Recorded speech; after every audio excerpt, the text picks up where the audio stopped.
ನಮ್ಮ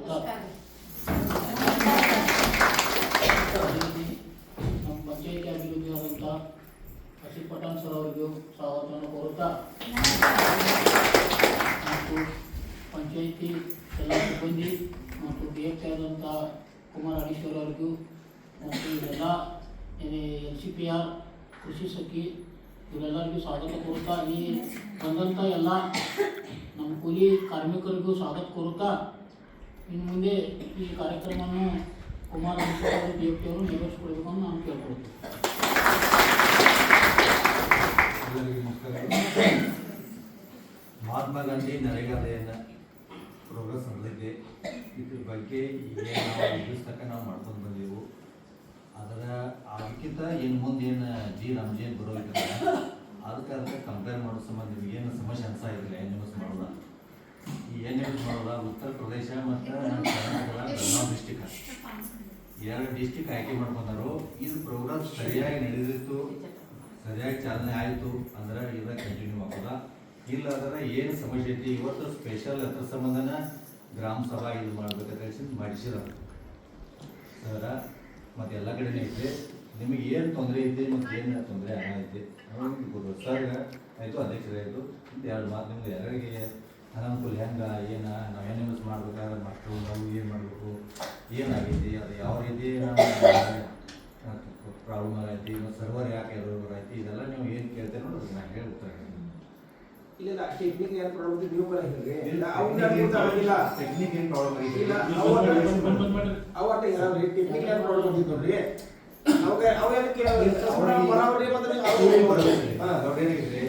ಈಗ ಅವ್ರ ಕೆಲಸ ಬರೋರು ಅವ್ರಿಗೆ ಯಾವ್ದಾದ್ರು ಕಷ್ಟ ಅನುಭವಿಸಿದಾರ ಅಂದ್ರೆ ಏನಾಗಿದ್ರಿ ಮೊದಲು ನಾವು NMS ಹೇಗೆ ಮಾಡ್ತಿದ್ರಿ ಏನು ನಾವು ಮಾಸ್ಟರ್ಗಳ ತೆಗಿದ್ರಲ್ಲ ನಾವು ನಿಲ್ಲಿಸಿ ಅದು ತೋದಿದ್ರು. ಈಗ ಏನಾಗೈತಿ ಈ KYC ಎಲ್ಲ ಮಾಡಿದೆವು ಆದ್ರೂ ಮತ್ತೆ ಮಾಡಿದ್ರು ಬಿಟ್ಟು ಸಹಿತ ಸರ್ವರ್ ಅದ ಡಾಟಾ ಹೆಚ್ಚಿಗೆ ಈ ರೀತಿ ಹಾಕಿದ್ರೆ ಸರಿಯಾಗಿ ಅದ ಬಳಕೆ ಆಗತ್ತೆ ಸರಿಯಾಗಿ ಅದು ಬಳಕೆ ಆಗಲ್ಲ. ಹೀಗಾಗಿ ಏನಾಗಿದೆ ಅಂದ್ರೆ ಆಯಾ NMR ಭಾಳ ಒಬ್ಬರದ ಕೈ ಬಿಡ್ಬಾರ್ದು. ಹೀಗಾಗಿ ನಮ್ಗೆ ಏನಾಗೈತೆ ಸಮಸ್ಯೆ ಆಗೈತೆ. 10 ಮಂದಿ ಜಾಗದಾಗ 2 ಮಂದಿ ಫೋಟೋ ಈ KYC ಬರಾಯ್ತು. ಅದನ್ನ ಮತ್ತೆ ನಾವು ಡೌನ್ಲೋಡ್ ಮಾಸ್ಟರ್ದಾಗ ಡೌನ್ಲೋಡ್ ಮಾಡ್ಕೊಂಡು ಸ್ಕ್ಯಾನ್ ಮಾಡಿ ಸರಿಯಾಗಿ ಇದು ಮಾಡಿದ್ರೆ ಸಹಿತ ಮತ್ತೆ ಭಾಳ ಒಬ್ಬರದಾಗ 3 ಮಂದಿ ತೋರಿಸಿದ್ರು. ಹೀಗಾಗಿ ಪ್ರಾಬ್ಲಮ್ ಆಯ್ತು. ಈ ಪ್ರಾಬ್ಲಮ್ ಬರೀ ನಮ್ಮ ಕಡೆ ಅಷ್ಟೇನಾ? ಸರ್ ಎಲ್ಲ ಕಡೆ ಮತ್ತೆ ತಾಲೂಕು ಕಚೇರಿ ಪರಿಹಾರ ಕೊಟ್ಟಬೇಕಲ್ಲ. ಇಲ್ಲ ಸರ್ ಅದಕ್ಕೆ ಪರಿಹಾರ ಅಂದ್ರೆ ಇನ್ನ ಟ್ರಯಲ್ ಆಗೈತಿ. ಮತ್ತು ಸರ್ವರ್ ಬಂದ ಕೂಡಲೇ ನೀವು ಅದನ್ನ ಡೌನ್ಲೋಡ್ ಮಾಡ್ರಿ ಅಪ್ಲೋಡ್ ಮಾಡ್ರಿ ಹೇಳ್ತಾರೆ. ಮಂದಿ ಕೆಲಸ ಬರೋದು ಬರೀ ಅವ 10 ಮಂದಿ ಬಂದಾರ 5 ಮಂದಿ 5 ಮಂದಿ ಹೋಗಿಲ್ಲ. ಈಗ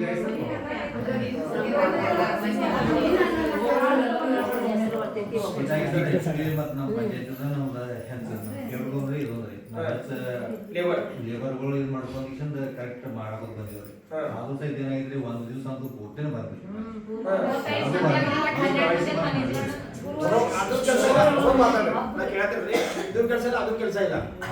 ಹೀಗಾಗಿ ಏನಾಗಿದ್ರಿ ಅವ್ರ ವರ್ಕ್ ನಾವು ಯಾವಾಗ ಮಾಡ್ಸಕ್ ಹಚ್ಚೋದ ಅನ್ನೋ ಒಂದು विचार बघा. काल काय झालं माहितीये का, परवा मिस केलं येऊन काढलो. एका म्हणजे 10 जणांचं असते की 10 जणांच्या मध्ये एकामध्ये 4 होतं, एकामध्ये 2 होतं, एकामध्ये 3 होतं आणि एकामध्ये तिघांचं नाव आलेलं पण एकटंच ते नव्हतं. सगळ्यांचा फोटो काढलो मी, सगळ्यांचा फोटो अपलोड करताना 3 ग्रुपचा फोटो अपलोड झाले नाही आणि जी एकटी होती ना ती एकटीचाच फोटो अपलोड झाला. एकटीचाच फोटो अपलोड झाला आणि एका ह्याच्यामध्ये 4 होते, एका ह्याच्यामध्ये 3, एका ह्याच्यामध्ये 2 आणि एका ह्याच्यामध्ये होती पण तिथं ते स्कॅनच झालं नाही. कमीत कमी एकटीसाठी मी अर्धा पाऊण तास तिथं स्कॅन केलं, स्कॅनच झालं नाही. म्हणजे सर्वांवर नंतर काय कळालंच नाही आणि फोटो ज्यांचे झाले ते अपलोडच झाले नाही. एकटीच फक्त ती एकटी लक्ष्मी रानगे ती एकटीच फोटो तिचा अपलोड झाला. एकटीच हजेरी तिचं म्हटलं, बाकी सगळा कोणाचाच हजेरी पडली नाही.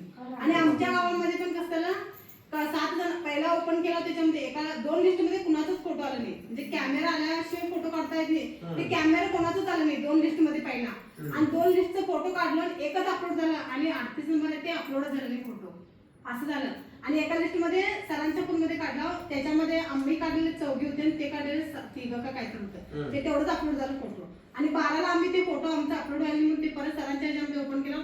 परत सगळं फाईल ओपन झालं आणि परत ओपन झालं ते परत मग 12:30ला आमचं फोटो 38 मध्ये आम्ही 8 जण होतो की नाही.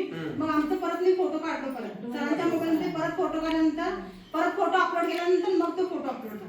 मग ते टायमिंग 12:30 नंतर 5:30 पर्यंत ते ओपन होत नाही, 5:30 ला ओपन झालं ते. आणि ज्यांचे फोटो निघाले तर ते फोटो अपलोडच होईना झाला. पण सकाळी हजेरी दुपारच्या वेळेस कसं करणार? मग परवा तसंच झालं. आमचा दिवस पहिल्या दिवशी ट्रायल होता, दिवसभर उद्याला लावून मी दिवसभर उद्याला लावून 2ला हजेरी 2:30ला ओपन झालं, ते 8ला हजेरी घेतला. 2 ग्रुपचा हजेरी घेतला, 3 नंतर त्यांनी वर्ण सर्व बंद केलं. आणि हजेरी केलं म्हणजे 3ला सकाळच्या 3 पर्यंत परमिशन 3ला बंद झाला. आणि परत संध्याकाळी आमचा फोटो 4 तासानंतर ओपन होतो, ते 7 वाजता ओपन होणार होता. आम्ही 7 वाजता तिथे गेलो काम करून, 6ला भेटलो आणि परत तिथे फोटो काढले. 7 वाजता तिथे गेलो तर ते बंद झालं, 7ला ओपन बंद झालं. ಅದಾಗಿದ್ರೆ पहिला फोटो 3 ಗಂಟೆ ಒಳಗೆ ಆಗುತ್ತೆ. ಮತ್ತೆ 2 ಸೆಕೆಂಡ್ ಫೋಟೋ 7 ಗಂಟೆ ಒಳಗೆ ಆಗುತ್ತೆ. ಯಾಕಂದ್ರೆ 7 ಗಂಟೆಗೆ 1 ನಿಮಿಷ त्या दिवशी पहिल्या दिवशी पुन्हा 3 ಗಂಟೆ ತನಕ ನಡೆದಿದ್ರಿ. सकाळचा फोटो 3 वाजता ಏನಿದ್ರೆ 3 ಗಂಟೆ ಒಳಗೆ ಆಗುತ್ತೆ. ಅಂದ್ರೆ 2:59 ತಗೋದಿದ್ರೆ ಆ 3 ಕರೆಕ್ಟ್ 3 ಆಯ್ತು ಅಂದ್ರೆ 1 सेकंद जर कमी असेल तर फोटो हे होते. 1 सेकंद ओपन होत नाही आणि 1 सेकंद ಈ ಫಾಕ್ಟ್ ಏನಾಗೈತಿ हे आता कधी वर्ष वाले असं हे आता गुरुवारी पहिल्या दिवशी तर पुन्हा तो फोटो घेणे. आता नाव काय पडले? नाव काय पडले? आता नरेगावर पडते काय पडले? तसंच पडलं. नरेगात पडले आता. नाव तसंच पडतंय, पण पहिला कसं पडत होतं, यांच्या सगळ्यांचं फक्त नावं येत होतं आणि या साईडला फक्त टच करायचं येत होतं त्यांचं. अब्सेंट आणि ए आणि पी पडत होतं. मग आम्ही हजेरी घेतल्यानंतर खाली केली फोटोचं हे कॅमेरा पडत होतं. मग ग्रुपचा फोटो येत होता तो. आता तसं यायला नाही. आता यांनी केवायसी केलेल्यांचं की नाही ते ओपन केलं आम्ही. आता किती 1938 काय तर नंबर ते ओपन केलं की नाही, त्याच्यामध्ये ज्यांची केवायसी झाले त्यांचे तेवढेच फोटो येतात. मग ते फोटो आला तरच त्यांचं हजेरी येते. आता हजेरी नावाच्या खाली त्यांचं कॅप्चर फोटो मिळते. मग ते फोटो असलं तरी मी तिथे थांबायचं, नसेल फोटो तर त्यांनी घडला जायचं. आता की केवायसी झालं तर तुम्ही केवायसी झाल्यानंतर मी कसं आले, आज केवायसी केलंय, आता उद्या आमचं नाव येते आणि परत तिसऱ्या दिवशी त्यांचा फोटो दिसत नाही. मग ते त्यांना काय कळणार की आमचं आता आज झाले हजेरी पडल्या मग ते दुसऱ्या दिवशी येतात. दुसऱ्या दिवशी आले तर तिथं फोटो दिसत नाही. पण त्याला टेक्निक प्रॉब्लेम तुम्ही काय करू शकत हा, असं व्हायला नाही. लागलं. त्यांना काय वाटणार की आम्ही तुम्ही आपण कामात द्यायला सासू हा, म्हणून असं वाटलं नाही. ह्या 4 दिवसात तर किती कोणी त्यावर मग अजून लोळ करून दंड नाही. मग धावत तरी फोटो तरी अर्धा घंटे पावणा तास आता ही फोटो कॅप्चर दाखवत नाही. तुम्ही सांगितलं समस्या त्या लिहून द्यायच्या आहेत. म्हणजे सरकार कळवायचं आहे काय समस्या आहे ते ಇವತ್ತು ಈ ಮೀಟಿಂಗ್ ಕರೆದರೆ त्या उद्देशासाठी कळवते. ಇದ್ರಾಗ ಟೈಮ್ ಹೋಯ್ತಂದ್ರೆ ಕೆಲಸ ಮಾಡಕ್ ನಮ್ಗೆ ಟೈಮ್ ಇಲ್ರಿ. ಹೊಲ್ದಾಗೇನ್ ಕೆಲ್ಸ ಇಲ್ಲ, ಇದ್ರಾಗ ಕೆಲ್ಸ ಇಲ್ಲ. काल फोटो मग सगळ्यांचं झालं आणि फोटो कुणाचाच अपलोड झाले. माझं तिने तिथलं यांचे जीपीएस केलं पण झालं नाही. सगळे परदेले पाप ते एकटीच राहिले. मग ती एकटी कसं काम करणार? तिला खाणार का उकरणार का टाकणार असं झालंय का केवायसी ಮಾಡಿದೇವ್ರಿ ಅವ್ರದ್ದು ಫೋಟೋನ आमच्या ತೋರಿಸ್ತಾರೆ. दादाचं 4 दिवस झाले केवायसी रोज येतोय. ते केवायसी म्हणजे केवायसी झाले म्हणून दाखवलं ते फोटो ती घालते. 4 दिवस झाले येतोय. केवायसी केल्यानंतर तर काय काल परवा दिवशी केला तर एक दिवस येते, आज केवायसी केले, एक दिवस येते, दुसऱ्या दिवशी दिसतच नाही. आणि एक एकदा फाईल ओपन केली त्यात कुणाचंच केवायसी हा दिसतच नाही. फक्त नावच असतात. मग नावं दिसत तर हजेरी पडत नाही. त्यांचे फोटो दिसायला पाहिजे. सगळे ते बघा ते ಪ್ರೋಗ್ರೆಸ್ ಎಲ್ಲ ಸೇಮ್ ಐತ್ರಿ. ಜಸ್ಟ್ ಏನಿದ್ರಿ ಈಗ ನಾವು ಕೇಸ್ ತಗೋದ್ರಲ್ಲ ಒಂದು ಆಪ್ಷನ್ಸ್ ಚೇಂಜ್ ಐತಿ. ಇದ್ರ ಪೈಲ ಏನೈತ್ರಿ ನಾವು ಟಿಕ್ ಮಾಡ್ತಿದ್ರಿ. ಈಗ ಟಿಕ್ ಮಾಡೋ ಜಾಗದಾಗ ಕ್ಯಾಮೆರಾ कॅमेरा ಕ್ಯಾಮೆರಾ ಕ್ಲಿಕ್ ಮಾಡಿದ್ರೆ ಅವ್ರದ್ದು ಮೊದಲನೇದು ಏನೈತ್ರಿ ಈ ಕೆವೈಸಿ ಮಾಡಿದ ಫೋಟೋ ಬರುತ್ತೆ. ಈಗ ನಾವು ಅವ್ರ ರಿಸಲ್ಟ್ ತಗೋಬೇಕಾದ್ರೆ ಆ ಕ್ಯಾಮ್ರಾದಾಗ ಕ್ಲಿಕ್ ಮಾಡಿದ್ರೆ ಸ್ಕ್ಯಾನ್ ಆಯ್ತಂದ್ರೆ ಇದನ್ನ आणि एकेकांचं स्कॅन लवकर होतंय. ಫೋಟೋ ಜಲ್ದಿ ತಗೋದ್ರಿ ಅಂದ್ರೆ ಅಪ್ಲೋಡ್ ಮಾಡ್ಬೇಕಾದ್ರೆ ಆಗುದು. फोटो ಆದ್ರೆ ಏನಂದ್ರೆ ಸರ್ವರ್ ಎರರ್ ಅಂತ ಬೀಳ್ತದೆ. ರೀಸನ್ ಅದು ತೋರಿಸುತ್ತೆ. ಸರ್ವರ್ ಎರರ್ ಸರ್ ಮೊದ್ಲಿಂದ ಅದ ಚಲೋ ಐತೆ ಗ್ರೂಪ್ ಫೋಟೋ. नावे नंतर ಅವ್ರು ತಗೊಳ್ಳಿ. ಇವತ್ತು ಈ ಮೀಟಿಂಗ್ ಎದುರು ಸಲುವಾಗಿ ಇರೋದು ಕೇಳ್ರಿ. ಮೊದಲನೇದು ಹೆಸರು ಏನಿತ್ತು ಯೋಜನೆದು? नाव सांगितलं काय पाहिजे? ರಾಷ್ಟ್ರೀಯ ಗ್ರಾಮೀಣ ಉದ್ಯೋಗ ಖಾತ್ರಿ ಯೋಜನೆ. ಏನು ಹೆಸರಿತ್ತು? ಮಹಾತ್ಮ ಗಾಂಧಿ ರಾಷ್ಟ್ರೀಯ ಗ್ರಾಮೀಣ ಉದ್ಯೋಗ ಖಾತ್ರಿ ಯೋಜನೆ. MGNREGA ನರೇಗಾ ಆಕ್ಟ್ ಅಂತ ಇತ್ತು ಮೊದಲು. ಅದ್ರೊಳಗೆ ನಿಮಗೆ ಒಂದು ಕುಟುಂಬಕ್ಕೆ 100 ದಿವಸ ಕೆಲಸ ಕೊಡ್ತಿದ್ವಿ. ನೀವು ಒಬ್ಬರ ಮಾಡ್ರಿ ಇಲ್ಲ ನಿಮ್ಮ ಪೂರ್ತಿ ಕುಟುಂಬ ಸೇರಿ 1 ವರ್ಷದೊಳಗೆ 100 ದಿವಸ ಕೆಲಸ ಮಾಡ್ರಿ. ನಿಮ್ಗೆ 100 ದಿವಸದ ಆ ವರ್ಷಕ್ಕೆ ಏನು ಪೇಮೆಂಟ್ ಇತ್ತು 370 ರೂಪಾಯಿ ಅಂತಂದ್ರೆ 37,000 ರೂಪಾಯಿ ನಿಮ್ಮ ಕುಟುಂಬಕ್ಕೆ ವರ್ಷಕ್ಕೆ ಜಮಾ ಆಗ್ತೈತಿ. ನೀವು ಕೆಲಸಕ್ಕೆ ಅರ್ಜಿ ಕೊಟ್ಟು ನೀವು ಕೆಲಸಕ್ಕೆ ಹೋಗಿಲ್ಲ ಅಂದ್ರೆ ಅಷ್ಟು ದಿವಸದಲ್ಲಿ ಮೈನಸ್ ಆಗ್ತೈತಿ. ಎಣ್ಣೆ ಮರದೊಳಗೆ ಕರೀತಿ ನೀವು ಕೆಲಸಕ್ಕೆ ಹೋಗ್ಲಿಲ್ಲ ಅಂತಂದ್ರೆ ನಿಮ್ದು ಮೈನಸ್ ಆಗ್ತೈತಿ. ಆಮೇಲೆ ಮೊದಲು ಏನಿತ್ತು ಗ್ರೂಪ್ ಫೋಟೋ ಇತ್ತು. ಒಂದು 20 ಜನ ಇದ್ದೀರ ಅಂತಂದ್ರೆ NMR ಒಳಗೆ 20 ಜನರಿಗೆ ನಿಲ್ಲಿಸಿ ಒಂದು ಫೋಟೋ ಮಾಡ್ತಾರೆ, ಅದ ಫೋಟೋ ಅಪ್ಲೋಡ್ ಮಾಡ್ತೀವಿ. ಈಗ ಗೌರ್ಮೆಂಟ್ ಆ ಯೋಜನೆ ಹೆಸರು ಚೇಂಜ್ ಮಾಡೈತಿ. ಮಹಾತ್ಮ ಗಾಂಧಿ ರಾಷ್ಟ್ರೀಯ ಗ್ರಾಮೀಣ ಉದ್ಯೋಗ ಖಾತ್ರಿ ಯೋಜನೆ ಇತ್ತಲ್ಲ, ಅದಕ್ಕೆ ಈಗ ವಿಕಸಿತ ಭಾರತ ಯಾವ್ದು ಹೇಳ್ರಿ, ವಿಕಸಿತ ಭಾರತ ಗ್ಯಾರಂಟಿ ರೋಜ್ಗಾರ್ ಆಜೀವಿಕಾ ಮಿಷನ್ ಮತ್ತು ಮುಂದೆ ಗ್ರಾಮೀಣ ಅಂತ ಮಾಡಿದ್ದಾರೆ. VBG ರಾಮ್ಜಿ ಅಂತ ಮಾಡಿದ್ದಾರೆ. ಏನ್ ಹೇಳ್ರಿ ಒಂದ್ಸಲ ಹೇಳ್ರಿ, VBG ರಾಮ್ಜಿ ವಿಕಸಿತ ಭಾರತ್ ಗ್ಯಾರಂಟಿ ರೋಜ್ಗಾರ್ ಆಜೀವಿಕಾ ಮಿಷನ್ ಮತ್ತು ಮುಂದೆ ಬಜೆಟ್ ಒಳಗೆ ಬರ್ತೈತಿ ಗ್ರಾಮೀಣ ಜಿ ರಾಮ್ಜಿ. ಇದನ್ನ ಚೇಂಜ್ ಮಾಡಿದಾರ. ಅದ್ರೊಳಗೆ ಇದ್ರೊಳಗೆ ಏನು ವ್ಯತ್ಯಾಸ ಐತಿ, ಮೊದಲು 100 ದಿವಸದ ಕೆಲಸ ಬರ್ತೈತಿ ನಿಮಗೆ, ಈಗ ಗೌರ್ಮೆಂಟ್ ಏನ್ ಅನ್ಸೈತಿ 125 ದಿವಸ ಕೆಲಸ ಮಾಡಿ. ಎಷ್ಟು? ಮೊದಲಿನ ಯೋಜನೆ ಒಳಗೆ ಏನಿತ್ತು, ನೀವು ವರ್ಷದ ಯಾವ್ದ ಟೈಮ್ ಒಳಗೆ ಬಂದು ನೀವು ಕೆಲಸ ಕೇಳ್ಬೋದಾಗಿತ್ತು, ಕೆಲಸ ತಗೋಬೋದಾಗಿತ್ತು. ನೀವೇನ್ ಮಾಡ್ತಿದ್ರ, ಅವಾಗ ಬೇಸಿಗೆ ಕೆಲಸ ಇಲ್ಲ ಅಂತ ಕೆಲಸ ಮಾಡ್ತಿದ್ರಿ, ಕೆಲಸ ಮಾಡಕ್ ತಯಾರಿದ್ರಿ. ಈಗ ಹಂಗಿಲ್ಲ. ಈಗ ಗೌರ್ಮೆಂಟ್ ಏನ್ ಮಾಡಿದ್ರಿ, ಕೇಂದ್ರ ಸರ್ಕಾರ ಆಯಾ ರಾಜ್ಯಗಳಿಗೆ ಒಂದು ಟೈಮ್ ಕೊಟ್ಟಿದೆ. ಈಗ ನೀವು ಕೆಲಸಕ್ಕೆ ಇಲ್ಲ ಕೆಲಸ ಮಾಡುವಾಗ ಊರಾಗೆ ಬಹಳ ಜನ ಪಂಚಾಯತಿಗೆ ಬರ್ತಿದ್ರು. ಏನಂತ ಹೇಳ್ರಿ, काय तुमच्या संघ गावातले बरेच लोक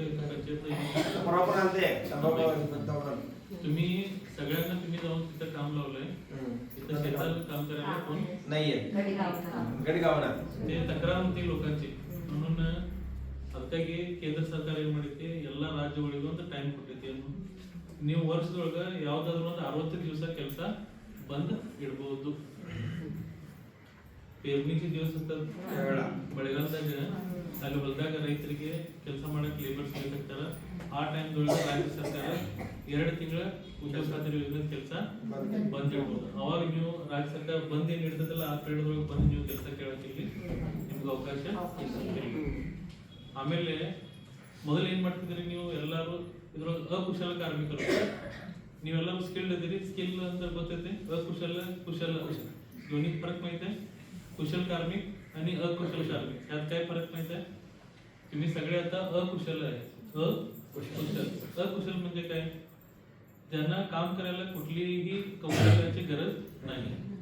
तुम्ही काय शिकून यायची गरज नाही. उद्योग खात्री कामाला कुठंतरी ट्रेनिंग घ्या आणि या असं कुठलं आहे काय, तिथं तुमच्या हातात एक गोष्टी असतील, फक्त भरायचं आणि उचलून ಇದು अकुशल ಕೆಲಸ. त्या काम करायला उद्योग खात्याचं काम करायला कुठल्याही कुशलतेची गरज नाही. आता या नवीन योजनेमध्ये काय आहे, गव्हर्नमेंट काय म्हणते, तुम्ही किती दिवस अकुशल काम करणार, तुम्ही थोडी तरी प्रगती करा, तुम्ही थोडी तरी प्रगती करा. तुम्ही 370 रुपये किती दिवस घेणार. गव्हर्नमेंट काय म्हणते, तुम्हाला आम्ही ट्रेनिंग देतो. तुमच्यात काम करणारे युवक लोक आहेत, आता ಮಾತಾಡೋದು ನೋಡಿದ್ರೆ ಗೊತ್ತಿತ್ತು ಚೆನ್ನಾಗಿರ್ತಾರ. ಇಂಥವ್ರಿಗೆ गव्हर्नमेंट ಏನು म्हणते, निಮಗೆ ನಾವು ट्रेनिंग ಕೊಡ್ತೇವೆ. तुम्ही कुठलं काम करणार आहे बघा, त्या क्षेत्रात तुम्हाला आम्ही ट्रेनिंग देतो. त्या ट्रेनिंग घेऊन स्वतःचं काहीतरी तुम्ही करा. तुम्हाला गवडीची ट्रेनिंग देतात, टेलरिंगची ट्रेनिंग देतात, इतर जे काही तुम्हाला आजीविका मिशन म्हणतात. आजीविका म्हणजे काय, जीवन चालवायचं, रोजगार. तुम्हाला स्वतःचा रोजगार तुम्ही स्थापन करायसाठी तुम्हाला जे काही ट्रेनिंगची गरज आहे ते तुम्हाला आम्ही देतो. तुम्ही ट्रेनिंग घ्या आणि तुम्ही स्वतःचा बिझनेस सुरू करा. अगोदर पण कसं उन्नती म्हणून एक स्कीम होती. ज्या कुटुंबांनी वर्षात उद्योग खात्रीमध्ये 100 दिवसाचं काम पूर्ण केलं, त्या कुटुंबाला गव्हर्नमेंट सांगत होती की बाबा उन्नती योजनेमध्ये तुम्ही कुठे तर ट्रेनिंग घ्या. तुम्ही हे अकुशल म्हणून तुम्ही काम करू नका, तुम्ही ट्रेनिंग घ्या. समजा एक कुटुंबात 14 जण आहे, त्यात एक 25 वर्षाचा मुलगा आहे काम करणारा. तो किती दिवस हे 370 रुपयाला काम करणार. 370 रुपये होतात काय, बस होतात कुटुंबाला.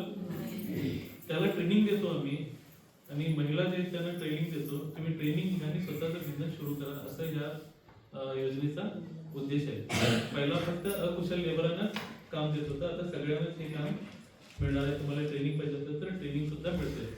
मात्र पहिला आणि आताच्या कामाला फरक काय आहे, पहिला तुम्ही ग्रुप फोटो काढत होता आणि कामात आता आता इथं एक वड्डर समाजाचे एक हे कामगार आमच्यात होते लेबर, त्यांना बरं नव्हतं, त्यांची मुलगी आली होती बेनाडीची, हौद रे?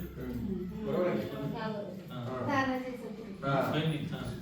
बेनाडीची आली होती. त्यांनी काय म्हटले, सर आमचे आईला तब्येत बरं नाही आहे, मी काम करतो. त्यावेळी त्यांनी काम करायचा अवकाश होता, त्यांची परिस्थिती बघून त्यांनी काम करतो, त्यांनी पेमेंट.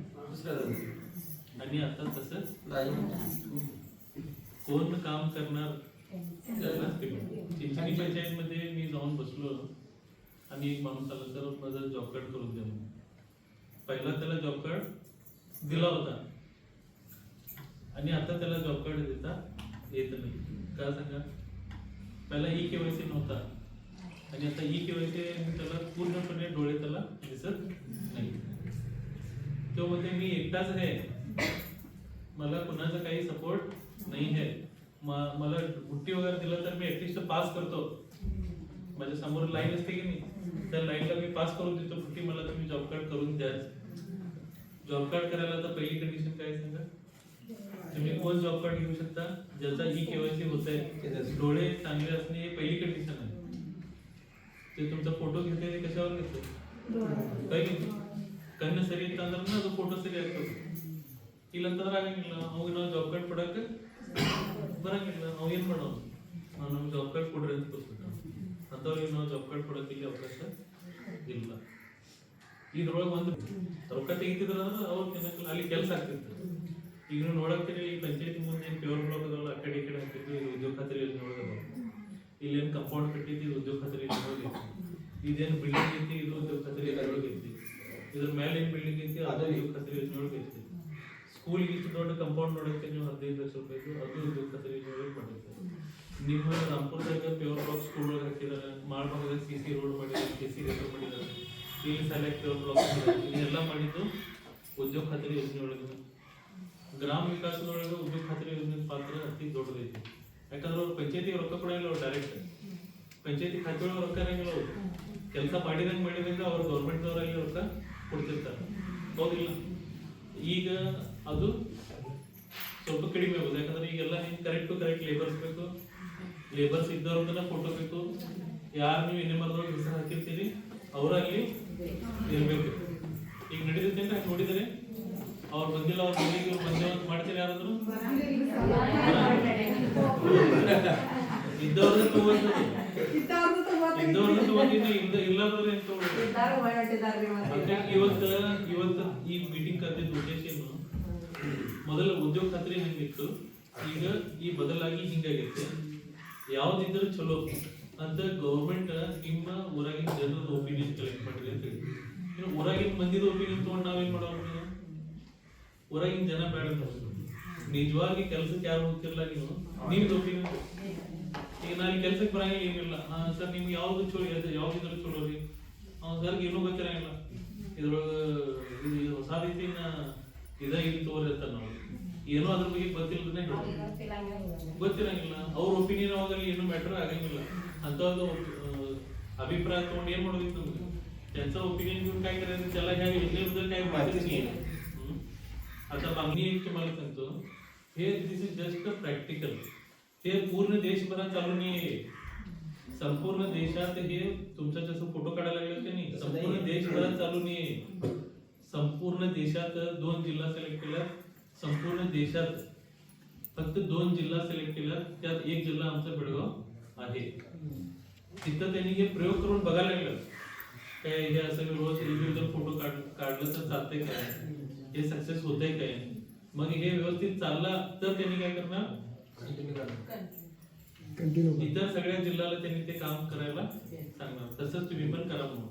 मग हे मीटिंग का बोलवलं? हे जे तुम्ही सुरू केलंय हे तुम्हाला हे कसं चालू आहे याची माहिती आम्हाला द्या. लेबरांचं काय मत संग्रह करा आणि ते आम्हाला गव्हर्नमेंटला तुम्ही रिपोर्ट द्या. या उद्देशाने हे मीटिंग बोलवलंय. तुम्हाला काय बोलायचं तुम्ही बोला. फोटोचा तर प्रॉब्लेम यायला लागले, टेक्निकल इश्यू यायला लागले, लेबर येतात आणि काम न करत चालले, ते दिवस त्यांचं वेस्ट व्हायला लागले.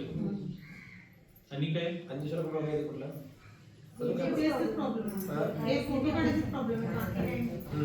आम्ही काय म्हणतोय ग्रुप पाहिजे की नाही group पाहिजे ते कसं घेतो तसं घेऊ दे नाही त्यांना वैयक्तिकच फोटो पाहिजे की नाही मोठे मुख दाखवतो ತಗೋತಾರೆ ನಿಲ್ರಿ ಮುಖದ ಬೇಡ ನಿಮಗೆ ಅವರ ಬಂದಾಗ ನಿಮಗೆ ಖಾತ್ರಿ ಅನಿಸ್ಬೇಕಾದ್ರೆ ಅವ್ರು ಸ್ಪೆಷಲ್ ಒಂದು ಫೋಟೋ ತೆಗಕಂತ ಆ ತೆಗಿತೀವ್ರಿ ಬಟ್ ಸ್ಕ್ಯಾನ್ ಅಂದ್ರೆ ಆಗಂಗಿಲ್ಲ ಸರ್ ಒಂದು ಕೇಳಿ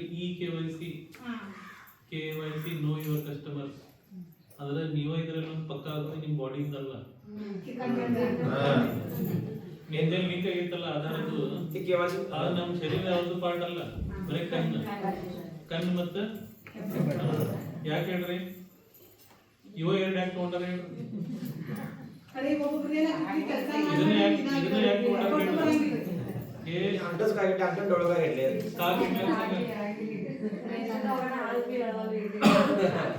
ಇದನ್ನ ಯಾಕೆ ಹೇಗ್ ಕಾಗಿಡ್ಲತ್ತೇನಿ ಅಂದ್ರೆ ನಾವು ಕೂಡ್ಬೇಕಂತೇಳಿ ನಮ್ದು ಜಗತ್ತೊಳಗ ಒಬ್ಬರಂಗೆ 7 जण ಇದಾರೆ ಕೇಳಿದ್ರಿ माझ्या संगे जगात 7 जण आहेत असं म्हणतात आहे एकमेकांचा चेहरा तुमचा दुसऱ्याच्या बरोबर मॅच होऊ शकते तुमचं शरीर इतरांच्या शरीराबरोबर मॅच होऊ शकते मात्र एक लक्षात ठेवा तुमच्या हाताचं फिंगरप्रिंट आणि तुमचे डोळ्याचं जे मी हे म्हणतो रेटिना मध्ये हे म्हणतो की नाही ते कधीही इतरांच्या बरोबर मॅच होत नाही म्हणून ते आधारसाठी घेतलं आधारला काय म्हणतात UID म्हणतात काय UID म्हणजे काय युनिक आयडेंटिफिकेशन नंबर युनिक म्हणजे वेगळाच तुमचाच वैयक्तिक कसला दुसरा कुणाचाही नसणार तुमचा आधार नंबर माझा आधार नंबर सेम असू शकते का युनिक आयडेंटिफिकेशन नंबर तुमचे डोळे आणि तुमचे फिंगरप्रिंट जगात कुणाच्या बरोबरही मॅच होत नाही म्हणून तुमचे डोळ्याचे फोटो घेणे हे फेस ऑथेंटिकेशन म्हणतात त्याला काय तुमचा फेसचा फोटो काढला की मी तर समजते की बाबा हेच माणूस आहे फोटो बघितलो मी किती क्लिअर दिसते ते फोटो केलेत का नाही वैयक्तिक कलर तुम्हाला एकदम क्लिअर अपलोड ह्याच्यामुळे काय होतं एक सांगतो एक चांगली गोष्ट ह्या विषयात काय आहे आम्हाला पत्रकार जे असतात त्यांनी ते बोगस ते आम्हाला लई त्रास करत होते पहिला तुम्ही एवढ्या 100 लोकांना कामाला लावले ते 100 लोकांनी त्यांनी किती काम करायला लागले तुम्ही बोगस लेबर असं म्हणत होते की नाही आता ते सगळं काय झालंय बंद झालंय त्यांनी विनाकारण येऊन आम्हाला त्रास करायचं बंद झालंय आणि ಇದು ಪ್ರಾಕ್ಟಿಕಲ್ ಇಶ್ಯೂಸ್ ಗವರ್ನಮೆಂಟ್ ಗೆ ರಿಪೋರ್ಟ್ ಮಾಡಿಸಲಾಗಿದೆ ಮೀಟಿಂಗ್ करतात इंथव कामाच्या संदर्भात जे काही प्रॉब्लेम यायला लागले ते गव्हर्नमेंटला सांगायसाठी आणि ती योजना ठीक होती पहिलाची काय आताची हे ठीक आहे आता 125 दिवस केलं ते ठीक आहे की नाही त्यात तुम्हाला गॅरंटी होती कामाची आता ही योजना झाली आता गव्हर्नमेंट कधी पण योजना बंद करू शकते ते चांगली का ते चांगली कुठला पहिला 100 दिवस होते ते 125 तुमचं मत संग्रहण का महत्वाचं आहे तुम्ही जे सांगता त्याचा परिणाम राज्याच्या इतर जिल्ह्यावर होतोय आणि देशाच्या इतर जिल्ह्याच्या कामगारावर होणार हे आम्ही जे रिपोर्ट आज तयार करतो हे आम्ही देणार कोणाला राज्य सरकारने केंद्र सरकारला देणार हे असं प्रॉब्लेम यायला लागले आणि तुम्ही हे प्रॉब्लेम सॉल्व्ह करून पाहिजे तर हे कंटिन्यू करा नाव गांधीजी असलं तरी काय होणार नाहीये आणि इथं रामचं नाव असलं तरी काय होणार कामगाराला काय पाहिजे काम पाहिजे आणि पेमेंट पाहिजे हे एवढं आम्हाला मिळालं तर बस आम्ही पुढच्या वर्षासाठी पण एक ऍक्शन प्लॅन तयार करून घेतले तुम्हाला ते हे बरेच वर्ष प्रॉब्लेम झाले ಆಮೇಲೆ हे ಹೂಳಿತ್ತು ಕೆಲಸ ಹಾಳದಾಗಿ ಎಲ್ಲ ಕೆಲಸ ನಾವು ಮತ್ತೆ ರೆಡಿ ಮಾಡಿ ಇಟ್ಕೊಂಡಿದ್ದೀವಿ ಈಗ ಆಕ್ಷನ್ ಪ್ಲಾನ್ ಏಪ್ರಿಲ್ ಸ್ಟಾರ್ಟ್ ಆಯ್ತು ಅಂದ್ರೆ ಮತ್ತೆ ಆ ರೀತಿ ನಾವು ನೋಡಿದ್ದೆವು ನಾವು ಅಬ್ಸರ್ವ್ ಮಾಡಿದಂಗೆ ಸಮಸ್ಯೆಗಳು ಬಹಳ ಬಡವರಿಗೆ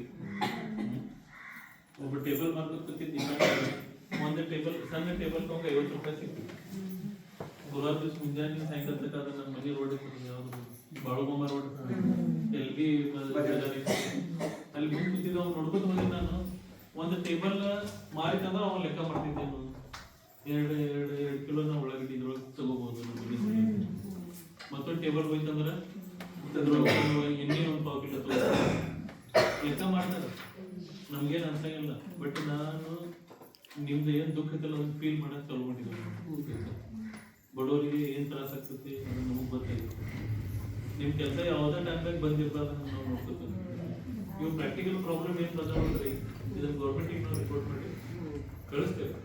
ಅಲ್ಲಿಂದ ಏನ್ ಬರ್ತೈತಿ ಸ್ವಲ್ಪ ದಿನ ನೀವು ತಾಳ್ಮೆಯಿಂದ ಪೇಷನ್ಸ್ ಇರಲಿ. ಇದನ್ನ ನಿಮ್ಮ ಮೇಲೆ ಪ್ರಯೋಗ ಮಾಡಾಕ್ತಾರ. ಯಾವುದೋ ಒಂದು ಔಷಧ ಮಂದಿಗೆ ಎಲ್ಲರಿಗೂ ಕೊಡೋದಕ್ಕೆ ಮೊದಲು ಪ್ರಾಕ್ಟಿಕಲ್ ನೋಡಿದ್ರೆ ಗೊತ್ತಾಗ್ತದೆ. ಇಲ್ಲಿ ಇವ್ರ ಮಾಡ್ತಾರೆ, ಇಲ್ಲಿ ನಮ್ಮೇಲೆ ಮಾಡ್ತಾರೆ. ಇಲ್ಲಿ ಸ್ವಲ್ಪ ಪೇಷನ್ಸ್ ತಿಂದಿರ್ರಿ.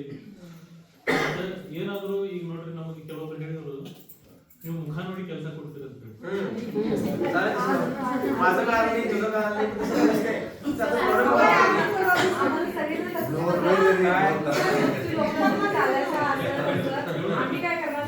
ಒಬ್ರು ಮಾತಾಡೋದು ಇನ್ನೊಬ್ರು ಮಾತಾಡೋದು. 70 ಮಂದಿ ದೇವ್ರಿ ಸರ್, ಯಾರು 70 ಮಂದಿ ದೇವ್ರಿಗ ಯಾರ್ದು ಮುಖ ನೋಡೋರು, ಒಬ್ಬರು ನೋಡ್ಕೊಟ್ರಿ ಇದು ನೋಡ್ಕೊಡ್ರಿ ಎಲ್ಲಾರ್ದು ಈಗ ನಮಗೆ ಹೇಳ್ತಾರೆ, ಪಂಚಾಯತ್ ಒಳಗೆ ಬಂದು ಹೇಳ್ತಾರೆ ನಾನು ನಿಮ್ಮ ಎಲ್ಲರೂ ಮುಖ ನೋಡೋದು ಭಾಳ ಕಡಿಮೆ. ಮತ್ತೆ ಮುಖ ನೋಡಿ ನಾವು ಯಾವಾಗ ನಮಗೆ ಅದ್ರಿಂದ ಏನು ನಿಮಗೆ ತ್ರಾಸ ಕೊಟ್ಟು ನಮ್ಗೇನು ಏನೈತೆ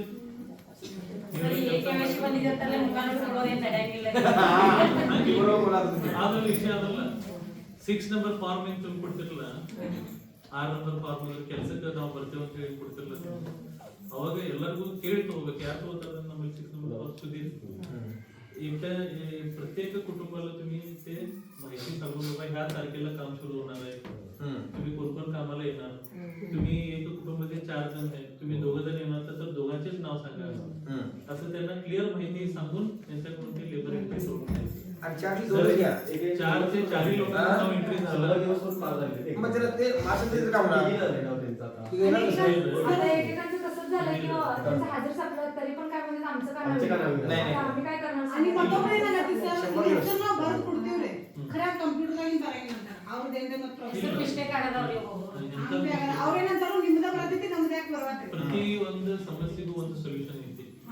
ಬೇಕಾದ್ರೆ ನೀವು ಹೇಳಿದ ನಂತರ ವಾರದಾಗ 1 ತಾಸನ್ನ ಬರೀ ನಿಮ್ಮ ಜೊತೆ ಡಿಸ್ಕಷನ್ ಮಾಡಕ್ ಇಡ್ತೇನೆ. ಯಾವ್ದಾದ್ರು ಒಂದು ಬುಧವಾರ ದಿವಸ ಮಧ್ಯಾಹ್ನ 12 ರಿಂದ 1 ಗಂಟೆ ತನಕ NRG ಲೇಬರ್ಸಿಗೆ ಏನೋ ಪ್ರಾಬ್ಲಮ್ ಇತ್ತಂದ್ರೆ ನೀವು ಬಂದು ನನಗೆ ಭೇಟಿ ಆಗ್ಬೋದು. ಅಲ್ಲಿಂದಲೇ ಮಾತಾಡಿದ್ರೆ ಅಂತ ಹೇಳಿದ್ರೆ ನೀವು ಅವ್ರ ಮುಖ ನೋಡಿ ಹಾಕ್ತಾರ, ನಿಮ್ದ ಬರ್ತೈತಿ ನಮ್ದ ಬರಂಗಿಲ್ಲ, ನಿಮಗೆ ಕೆಲಸ ಕೊಡ್ತಾರೆ ನಮ್ಗೆ ಕೆಲಸ ಕೊಡಂಗಿಲ್ಲ, ನಿಮ್ಮನ್ನ ದುಡ್ಡು ಜಮಾ ಆಗ್ತಾವ ನಮ್ಮನ್ನ ಜಮಾ ಆಗಂಗಿಲ್ಲ. ಇವೆಲ್ಲ ಸಮಸ್ಯೆಗಳಿಗೆ ಇಲ್ಲಿ 1 ತಾಸೊಳಗೆ ನಾವು ಪರಿಹಾರ ಕಂಡುಕೋಬಹುದು. ಪ್ರತಿ ಬುಧವಾರ 12 ರಿಂದ 1 ಗಂಟೆ ತನಕ ಒಂದು ಓಪನ್ ಅವರ್ ಡಿಸ್ಕಷನ್ ಮಾಡಕ್ ಬರ್ತದೆ. ನಿಮ್ಗೆ ಯಾರು ಪ್ರಾಬ್ಲಮ್ ಇರ್ತಾವಲ್ಲ ನೀವು ಬಂದು ಇಲ್ಲಿ ನಮಗೆ ಹೇಳ್ಬೋದು. ಮತ್ತೆ ಎಲ್ಲ ಪ್ರಾಬ್ಲಮ್ ಸೊಲ್ಯೂಷನ್ ನೀವು ಇಲ್ಲಿ ಬಂದು ಹೇಳಿದಂತ ಇಮಿಡಿಯೇಟ್ ಆಗ್ತಾವ ಹಿಂಗೂ ಇರಲಿಲ್ಲ. ನಮ್ಮ ಮೇಲೆ ಒಂದು ಆಫೀಸ್ ಐತಿ, ತಾಲೂಕು ಪಂಚಾಯತ್, ಅಲ್ಲಿ ನಾವು ಕಳಿಸಿ ಅದೊಂದು ಏನಿದೆ ನಿಮಗೆ ಪ್ರಾಬ್ಲಮ್ ಸೊಲ್ಯೂಷನ್ ಅದ ಅಲ್ಲಿಂದಲ್ಲೇ ಇಲ್ಲ, ಅಲ್ಲಿಂದಲ್ಲೇ ಕ್ಲೋಸ್ ಆಗೋ ಮ್ಯಾಟ್ರ್ ಅಲ್ಲೇ ಕ್ಲೋಸ್ ಮಾಡ್ರಿ. ಅದಿಲ್ಲ ಕುಮಾರ್ ಎಲ್ಲ ನೀವು ಇವತ್ತು ಸರ್ ಹೇಳಿದ ಅಲ್ಲಿ ಹೋಗ್ರಿ ಅಂತ ಹೇಳಿ ಎಲ್ಲ ಮತ್ತೆ ಪ್ರತಿ ಬುಧವಾರ ಒಂದು ದೊಡ್ಡ ಮೀಟಿಂಗ್ ಆಗೋದು ಅಲ್ಲಿಂದಲ್ಲೇ ಪ್ರಾಬ್ಲಮ್ ಸಾಲ್ವ್ ಆಗ್ತಿತ್ತಂದ್ರೆ ಅಲ್ಲೇ ಸಾಲ್ವ್ ಮಾಡೋದು. ಒಂದು ಅಂಡರ್ಸ್ಟ್ಯಾಂಡ್ ಮಾಡ್ಕೊಡ್ರಿ, ಇವ್ರಿಗೆ ಏನಾದ್ರು ತೊಂದರೆ ಆಯ್ತಂದ್ರೆ ಅದ್ರ ತೊಂದರೆ ನಮ್ಗೆ ಯಾವಾಗಾದ್ರೂ ಇದನ್ನ ಬರಕ್ ಹೋಗ್ಬೇಡಿ. ಸರ್ ಇವ್ರದ್ದು ಅಡ್ರೆಸ್ ಒಂದು ಚೇಂಜ್ ಆಗಿತ್ರಿ, ಪೇಮೆಂಟ್ ಜಮಾ ಆಗಕ್ಕೆ ಕೆಲಸ ಮಾಡ್ತಾರ ಅವ್ರು ಕೇಳೋಣ ಅವ್ರದ ಕಲೆಕ್ಷನ್ ಈಗ ಏನೋ ಹನುಮಂತ್ರಿ ಅದೇ ಹೇಳ್ತೀನಿ ಮತ್ತೆ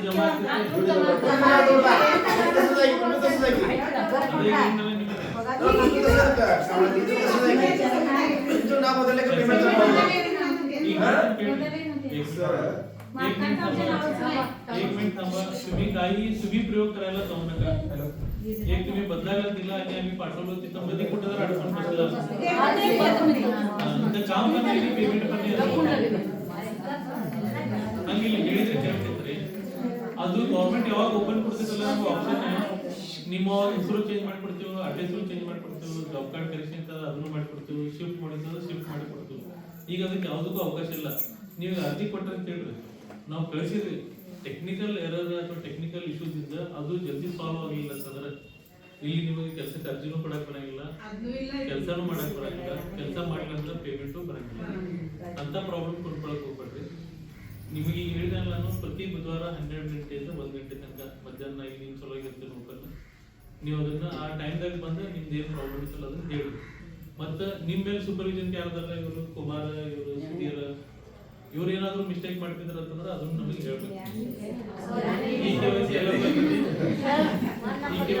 ಆಗಿತ್ತಲ್ಲ, ನೀವು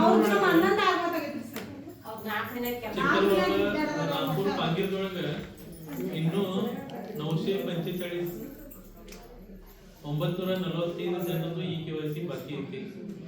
ಅಂತವ್ರು ನಿಮ್ಮ ಆಜು ಬಾಜುದವರು ನಿಮಗೆ ಗೊತ್ತಿದ್ದವರು ಇವತ್ತಿನ ನಾಳೆ ಕೆಲಸಕ್ಕೆ ಅವರು ಬರಕ್ಕೆ ಇಂಟ್ರೆಸ್ಟ್ ಇದ್ದವರು ನಿರ್ಧಾರ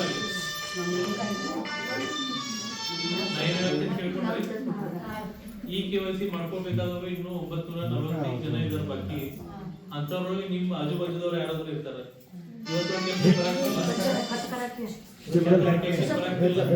ಬಟ್ ನಾಳೆ ಅವರು ಏಪ್ರಿಲ್ದಿಂದ ನಾವು ಕೆಲಸಕ್ಕೆ ಬರ್ತೇವೆ ಅಂತ ಅನ್ಬಹುದು. ಅವ್ರು ಈ KYC ಆಗಿಲ್ಲ, ಅವ್ರದ್ದು ನೀವು ಈ KYC ಏನ್ ಮಾಡ್ಕೊಳಕ್ ಅವ್ರಿಗೆ ಹೇಳ್ಬೇಕು. ಅಲ್ಲಿ ಸ್ಪೀಕರ್ ಇಲ್ಲ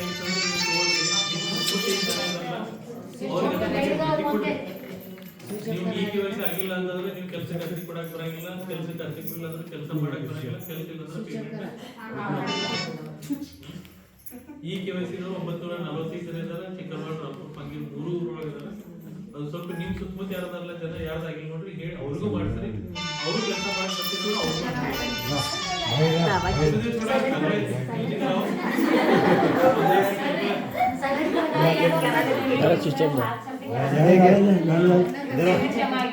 ಅದು ನೀವೆಲ್ಲ ಡಾಕ್ಯುಮೆಂಟ್ ಕೊಟ್ರಿ ಕೊಟ್ಟಿಲ್ಲ ಚೆಕ್ ಮಾಡಿ ಹೇಳ್ತಾರೆ. ಇಲ್ಲಿ ನೋಡ್ರಿ ನೀವು ಅಂತ ತಿಳ್ಕೊಡ್ರಿ ಕೆಲಸದ ಮೇಲೆ ಹಾಜರಿ ಬಿತ್ತಂದ್ರೆ ಅಷ್ಟೇ ಪೇಮೆಂಟ್ ಬರ್ತೈತಿ. ಆಮೇಲೆ ಇನ್ನೊಂದು ನಿಮಗೆ ಗೊತ್ತಿಲ್ಲ, ಹಾಜರಿಗೆ ಪೇಮೆಂಟ್ ಇಲ್ಲ ಇಲ್ಲಿ. ಇದನ್ನ ತಿಳ್ಕೊಳ್ರಿ, ಹಾಜರಿಗೆ ಪೇಮೆಂಟ್ ಇಲ್ಲ. ನಾ ಕೆಲ್ಸಕ್ಕೆ ಬಂದೇನ ಅದ್ರ ಪಗಾರ ಅಂತಿಲ್ಲ. ಹೆಂಗ್ ಗೊತ್ತಿದ್ರಿ? ಏನ್ ತಿಳ್ಕೊಂಡಿದ್ರ ಬಗ್ಗೆ ನೀವು काय समजलं तुम्ही? काम करायला पाहिजे. कामाला पगार घे नाही, हाजरीला पगार नाहीये. ಬಂದೇನಂದ್ರೆ ಕೆಲಸ ಮ್ಯಾಗ ಪಗಾರ ಇಲ್ಲ. हाजरीला पगार बरेच लोक असं पटणपुडीचं 18 जण भांडायला लागले माझ्याबरोबर. आम्ही कामाला आहे, पगार का आली नाही आमची. इंजिनियरला विचारलो, इंजिनियर म्हटलं यांनी कामच केलं. कामाला पगार आहे 370 रुपयाला. एक कामाचा एक पॅरामीटर आहे, एवढं काम केलं तर 370 रुपये. आणि पगार कधीही तुमची कमी सुद्धा होऊ शकते. तुम्ही 370 रुपयाचं काम तुम्ही जर 200 रुपयाचं काम केलं आणि मेजरमेंट इंटरनॅशनल 200 रुपयाचं काम आलं तर 200 रुपये सुद्धा तुम्हाला अकाउंटवर त्यांनी घालू शकतात. मात्र त्या दिवसाची पूर्ण दिवसाची हाजरी तुमची गेली. अलग अलग हाजरीला पगार नाही आहे, कामाला किती काम करता त्याच्यावर तुमचं पेमेंट आहे. ते तुम्ही जे आता सांगितलं की टेक्निकल इश्यूज आणि ते सांग गव्हर्नमेंटला पाठवतो. ते नावाचा काही प्रॉब्लेम नाहीये. जे विकसित भारत असून ते तिथे राष्ट्रीय ग्रामीण उद्योग खाते योजना ನಮಗ್ ಬೇಕಾಗಿರೋದು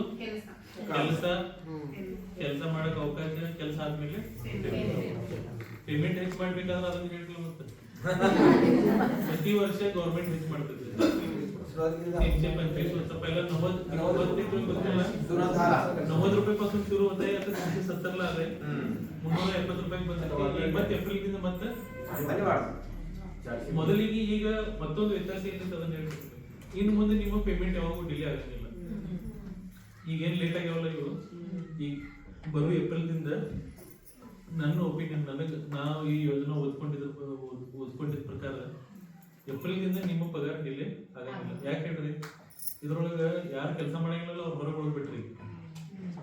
100 ಜನರ ಹೆಸರು ಇರ್ತಿತ್ತಲ್ಲ ಮೊದಲು, ಇವ್ರ ಪಾಲಿಗೆ ಅವರು ಅವ್ರ ಪಾಲಿಗೆ ಅಂತದ್ದು ಯಾವುದೂ ಇಲ್ಲಿ ಅವಕಾಶ ಇಲ್ಲ. ಕೆಲಸ ಮಾಡೋರು ಬರ್ತಾರ, ಅವ್ರಿಗೆ ಪಗಾರ ಎಷ್ಟು ಕೊಡೋದು ಅಷ್ಟ ಕೊಡ್ದಿರ್ತೈತಿ, ಅಷ್ಟು ಪಗಾರ ಅವರು ಕೊಟ್ಬಿಡ್ತಾರ. ಹಿಂಗಾಗಿ ಪೇಮೆಂಟ್ ಲೇಟ್ ಆಗೋದು ಇಶ್ಯೂ ಈಗ ಮುಂದೆ ಬರ್ಲಿಕ್ಕಿಲ್ಲ ಅಂತ ಅನ್ಸ್ತೈತಿ. ನೀವೇನು ಹೇಳಿದ್ರಲ್ಲ ಅದೆಲ್ಲ ನಾವು ಗೌರ್ಮೆಂಟಿಗೆ ಕಳಿಸ್ತೀವಿ.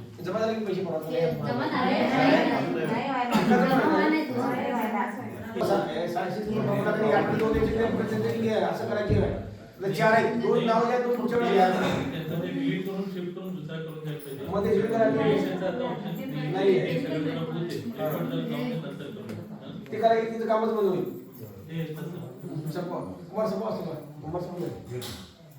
त्या उद्योग खात्रीच्या माहितीसाठी समोर माहिती पठाण सरांनी दिल्याबद्दल आणि सर्वांनी या विशेष ग्रामसभेला आल्याबद्दल सर्वांचं अनेकदा मी मनापासून आभार मानून ही सभा इथे संपली म्हणून सांगतो आणि चहा आणलेल्या चहा पिऊन सर्वांनी जाऊ.